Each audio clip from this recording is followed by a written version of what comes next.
Ika-4 ng Nobyembre, taong 1876. Isinilang si Carlos Polestico Garcia, isa Pilipinong guro, makata, abogado, opisyal at ang pangwalong presidente ng Pilipinas.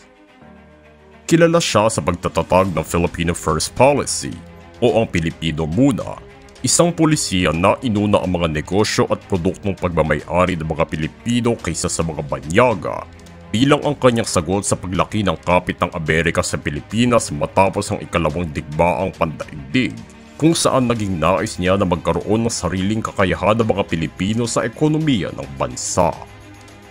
Nanilbi siya sa iba't ibang mga posisyon sa gobyerno at nanalo din bilang vice-presidente ni Ramon Magsaysay at ang humaliling pangulo matapos masawi si Magsaysay sa isang aksidente.